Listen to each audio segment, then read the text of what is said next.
interest in taking the job seriously, that he might come to feel the weight of the office and discover some reverence for the democracy that had been placed in his care. But he never did. For close to 4 years now, he has shown no interest in putting in the work, no interest in finding common ground, no interest in using the awesome power of his office to help anyone but himself and his friends. No interest in treating the presidency as anything but one more reality show that he can use to get the attention he craves. Well, that was Barry O also giving himself. Congratulations. You I played myself. Because he was like, I sat in the office and I was like, you know what? I know they're not going, but they might take the job serious. Well, it's funny because I remember that too. And we were all watching him at the time being like, damn, Barry, you're just going to let it, don't just let him go in there, man. You sure you don't want to fight this? Stop him. You can stop him. We can't. Well, no, I did long feel that during that transitional period between November and January when everyone was speculating that the election had been stolen by the Russians, they could have started an investigation into that back then. They didn't. Obviously, they didn't think that Barry didn't think that was the classy move. We started investigating it months and months later.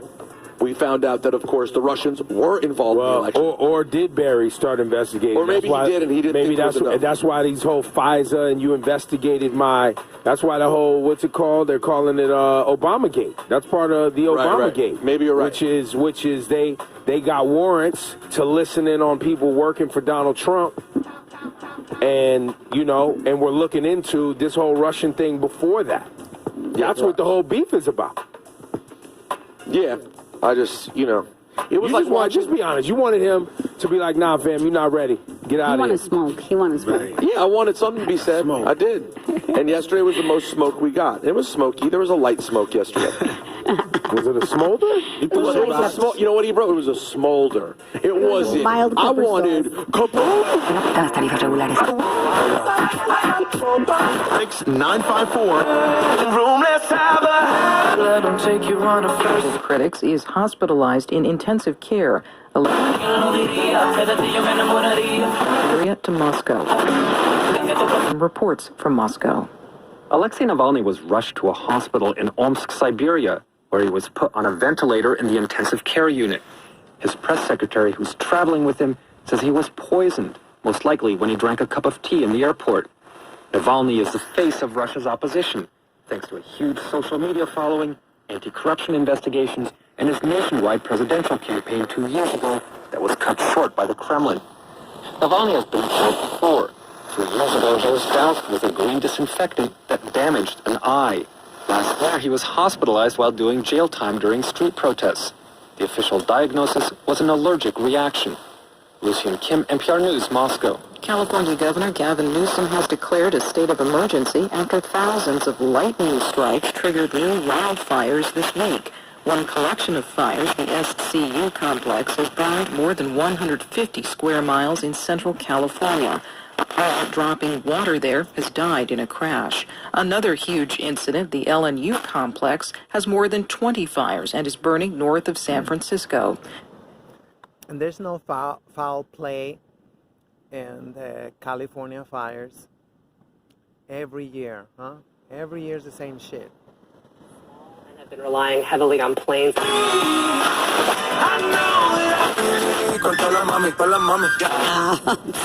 So he's out there chilling. That's your flash and light report. The time is 8:04, high of 82 degrees. It's going to be a beautiful day today. In America, every Sunday when Joe Buck is calling the World Series. Their fiance to town to meet my husband and I. As soon as they got out of the pickup truck, I thought, WTH is this? He is a true country bumpkin. He has his GED because he dropped out of high school to work on his family's farm. My daughter has a master's degree and a promising career. The fact that her fiance is white has no bearing on how I feel about him. She could do so much better than this. My husband says farmers can make a lot of money, but I don't want country grandbabies. They stayed with us for a weekend, and this young man has no real interest in politics, the pandemic, or Black Lives Matter. He doesn't watch much TV, and he hasn't been to the movies in years. He's isolated himself on the farm working with animals. They met at a farmer's market, and my daughter said it was basically love at first sight. I noticed she's not on her phone as much as she used to be, and she said she's deleted her social media accounts because it's too much to keep up with. In some ways, this young man has grounded her, but he's stifling her in so many other ways. My daughter said his family was very welcoming, and they say she's book smart and nicknamed her professor. My husband and my sister said I'm uppity and being too judgmental. I want the best for my daughter, and he is not it. I encouraged her to have a long engagement, but the wedding date is set for next fall. I know she can do better than this, and I'm trying to get her to see that. Isn't that a parent's job? Would I be wrong if I didn't give her my blessing to marry him? Okay, no, you wouldn't be wrong, but I have to tell you that they don't need your blessing to get married if that's really what they want to do. Yeah, he's white. And I'm really trying to figure out what's so wrong with this guy. I mean, is it just the fact that he's from the country, or do you think he's not good enough, or smart enough, or rich enough? You don't like this guy. Let's go down the list. They met at a farmer's market, you said. He has a pickup truck. Seems like you had a problem with that. He has a GED. He hasn't been to the movies. He's not into politics or the pandemic or Black Lives Matter. He doesn't watch TV, and he's been isolated on the farm working with the animals. Your daughter, meanwhile, is well educated. She has a master's degree and a promising career. And his family. How old is she? And they all call How old her is she? Professor. They've been very welcoming to her, you said. Oh, and the big one, your daughter is black and he's white. But you say that doesn't matter to you. What about love? I don't see any mention of love on here. Do they love each other? Do they? Because if they love each other, you know, again, your blessing is not going to matter in this. So, and please don't say you don't want any country grandkids to them. Please don't say that, because that will be a turnoff to your daughter. You know, I've seen all kinds of marriages work, marriages that people never believed would, and then marriages where you go, no, they broke up? I thought they would be together till death. I mean, the main problem, I'm going to tell you, that I see in this letter is that he doesn't know about the pandemic and Black Lives Matter and all of that. He doesn't know what's going on in the world, and that's probably because, like you say, he's been on the farm and he doesn't watch a lot of TV. Your daughter really needs to discuss these things with him. That's what they need to be talking about right now. See how he feels about all this stuff, for real, because this is going to matter in a marriage. In spite of their differences, you know, sometimes opposites do attract. You've got to let them figure this out, though. You've got to stay out of it. Let them figure it out, not you. Steve? This country bumpkin ain't welcome in my family. The first lie in the letter that she told is the fact that her fiance is white has no bearing on how I feel about it. I don't believe that. That's why you're referring to him as a country bumpkin. Now, you know, do how you want. You can want the best for your kids. But does every parent know what's best for their children all the time? Nope. No, they don't. No, they don't. Parents make mistakes too now.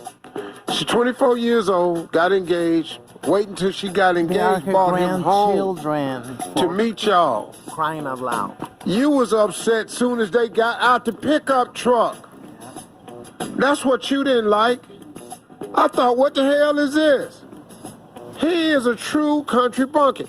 He got a GED because he dropped out of high school to work on his family farm. Okay. My daughter has a master's degree and a promising career. In what? So what, she got a master's degree? So, and he got a GED. Now I understand what you're saying. She could do much better than this. If she could, she would. See? If your daughter qualifies for so much better, she'd have so much better. There's some things you may not know about your daughter. Then your husband told you farmers can make a lot of money. Well, that ain't true, but... trying to do. Yeah. Come on, man. But he gonna have to have one monster of a farm now. And I ain't mad at it, but either way, he's a hard-working man. I'm really pissed off at the letter because it sounds like it's about me. I knew it. I was wondering if That's you were going what's to get really. to that Let's part. just stop this foolishness. We're going to have part 2 of Steve's Too damn response. country for who? We'll get back into it at 23. How is a coon and a whip cracker opposites attract? For real? In WBLS, always promoting interracial, whatever, freaks. Garnish your pay. They don't care. They're gonna. Themselves into the Border Patrol. After spending the night in detention, the boys say they were loaded into a van by the men who were not in uniforms. Then they drove 3 hours to the hotel. Jorge says they were not allowed to leave their rooms for 6 days. They treated us badly at the hotel. They threatened us. Normally, when migrant children traveling alone are apprehended, there are special protections that kick in to make sure they aren't sent back to dangerous situations. They're supposed to be detained in child-appropriate shelters before being placed with a sponsor in the U.S. while their asylum cases are heard. But during the coronavirus pandemic, that's not happening. Up and down the border, court documents show many unaccompanied children have been held secretly in hotels for days, sometimes weeks, until they can be put on planes back to the countries they came from. Immigration lawyers have figured out which hotels, leading to scenes like this one. If you're detained, give me your name. Get it out if you're smart. The Texas Civil Rights Project posted this video on social media last month. It shows a lawyer confronting several unidentified men in the hallway of a hotel in McAllen, Texas, where the group believes migrant children were being detained. Get out. Who are you? Who are you? Don't worry about who you are. Are you police? The men shove the lawyer back into the elevator. Get out. Get out now. Private contractors working for U.S. Immigration and Customs Enforcement are detaining these young migrants in hotels in McAllen, as well as El Paso, Phoenix, and San Antonio, according to court papers. The company MVM Inc. says its contract with ICE prevents it from talking to the media. ICE says those contractors are trained to keep the minors safe and secure. Jorge and Ricardo say they were allowed to call their relatives. They were relieved when they reached Ricardo's father, who lives in Texas, but they say they weren't allowed to tell him where they were. Siempre teníamos que decir que estamos bien, como ustedes nos obligaron a decir eso. We were forced to say that we were okay, and I wanted to tell him that we weren't getting enough food, that we weren't allowed to go out or even to use the restroom. The boys figured this was just the normal immigration process in the U.S., but Ricardo's father knew something was off. He's savvy about the system because he's seeking asylum himself. Yo creo que sufrí más yo que ellos. I think I suffered more than the kids because they knew absolutely nothing of what was happening. Ricardo Sr. says days would pass when he didn't hear from the boys or from immigration authorities. He drove 6 hours across Texas, stopping at every detention center and border patrol station to ask about the boys, all the while calling everyone he could think of for help. I called a lawyer. I called the Honduran government.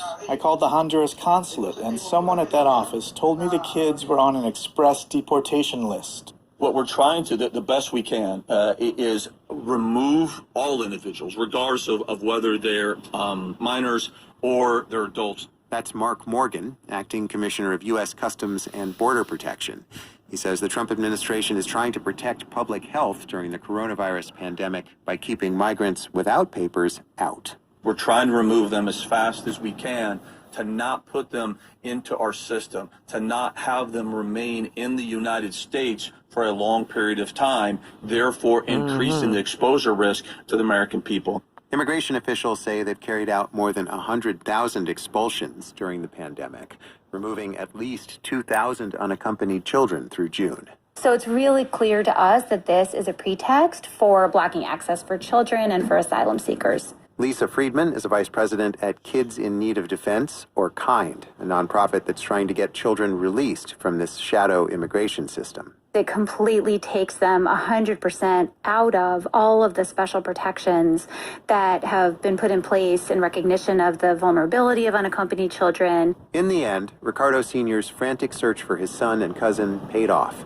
He got in touch with KIND. The group contacted immigration authorities, who handed the boys over to a shelter.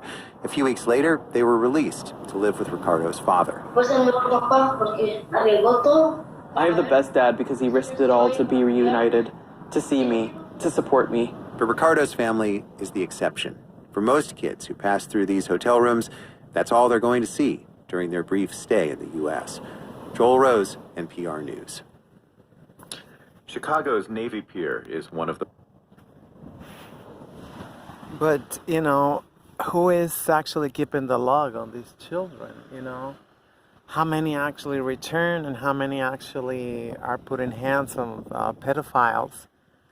You know, the ones who also who harvest organs too. You know, I'm like, it's just like, when I hear articles like this, it's just like, oh, don't even mention, you know, like how we have to account for everybody who crossed the border. And we should know exactly what happened to them, you know, if they died or they whatever. But most, we don't, at least not in Latin America. You know, there's mothers even in Mexico looking for their children because they don't know if they actually got to cross the border. Nothing, you know, it's just a perfect, you know, shit for pedophiles.